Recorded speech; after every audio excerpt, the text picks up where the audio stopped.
V prvom rade by som chcel povedať, že nakoniec život není až taký škardý, jak sa nám zdá. Slovan včera postúpil do play-off, tenisky vyhrali, Madrid hral výborný futbalový zápas. Nemohol som ani na toto pripraviť, lebo som pozeral. A tak ďalej, takže ešte mnoho zaujímavých udalostí beží, ktoré môžu rozradostiť nás aj Slovensko.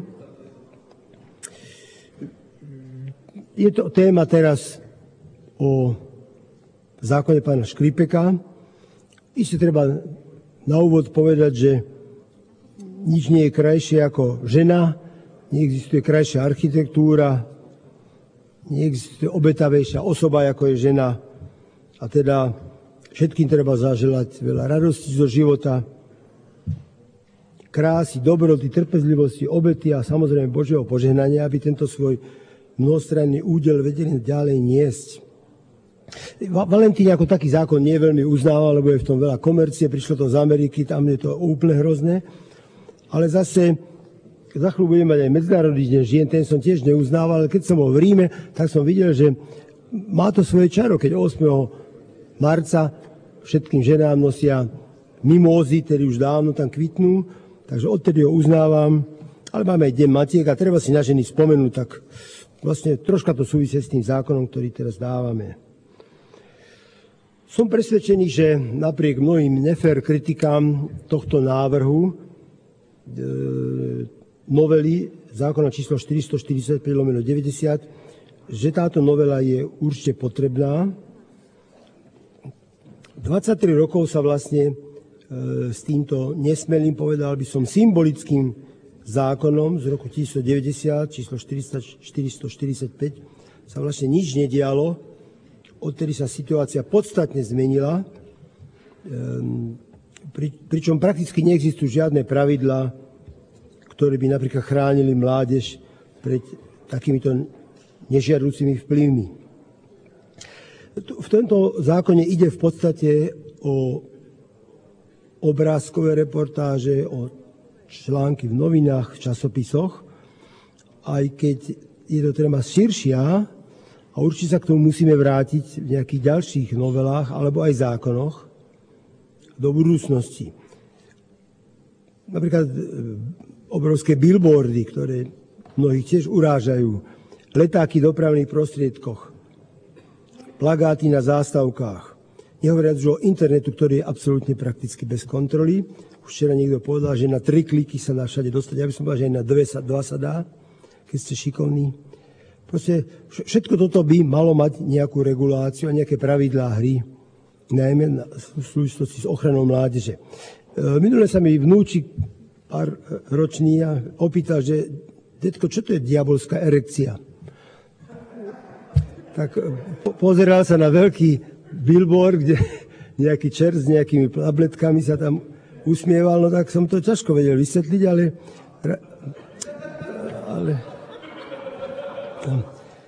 proste ide o oderotizovanie našej spoločnosti. No.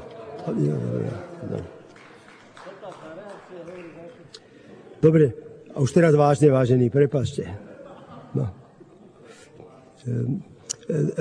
Ešte k jednému bodu chcem povedať, ale hneď príjme k zákonu, ale to súvisí hlboko s týmto zákonom.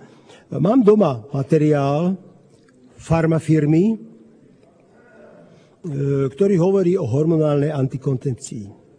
Je to 20-stranový komiks obrázkový pre dievky 14-15, tínežerky. A celkom dobre sa to číta, pekné dievčatka si žijú a chodia s chlapcami občas.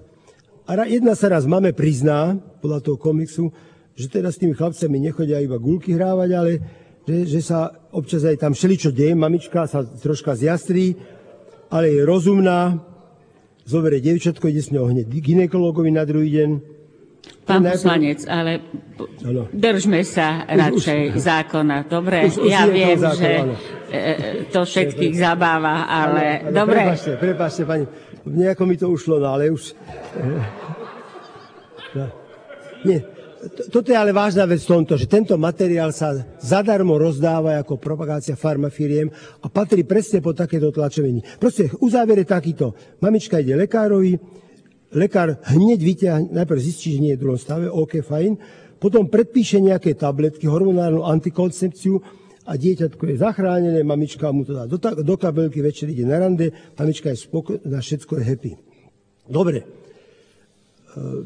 Našiel som si také vyjadrenie českej gynekoložky Heleny Máslovej, ktorá povedala, že hormonálna antikoncepcia pre mladých je zverstvo. Je to najväčšie zverstvo, pretože sa vôbec nehovorí o možných rizikách. Ona napríklad zistila, že stránka, kde sa to reklamuje, nechcem ho propagovať, jej pilierom sú práve tieto hormonálne tabletky pre dievky a antidepresíva. A v superlatívoch sa o tom hovorí, vôbec sa nehovorí o vedľajších účinkoch. Masovo sa to dneska predáva, bez brania na zreteľ zvyšujúci sa počet nádorových ochorení prsníkov a tiež ďalších problémov, ktoré s týmto vyplývajú. No. Toto všetko citujem tú pani, Helenu Máslovú. Podávané hormóny vyradia z činnosti je vlastný systém a nahradia ho cyklom umelým.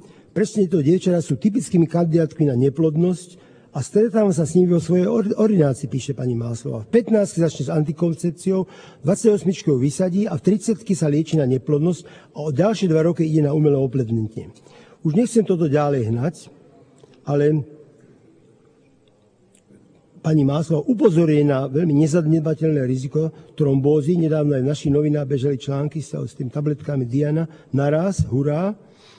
No a teda, toto sú tiež tlačoviny nebezpečné pre mládež, takisto nebezpečné pre spoločnosť, lebo proste zaťažujú zdravotníctvo, ale to sa už nikto nepýta, že tie firmy, ktoré takto predávajú vo veľkom svoje pirulky, potom neplatia na všetky dôsledky tých chorôb, ktoré týmito pirulkami zapličnia. No, je to troška iná téma, ale je to tiež tlačovina. Ja to tu môžem doniesť, mám to doma. Nevedel som to nájsť teraz, lebo včera bol ten fotbal, som sa pozeral, neviem, kde to mám, v ktorej škatuli. Ale ja som tiež ten pozmeňovák, ktorý pán Vašečka navrhol, podpísal. Je to spresňujúce, pozmeňujúce a akceptujú sa všetky námietky legislatívnej rady a teda budem za neho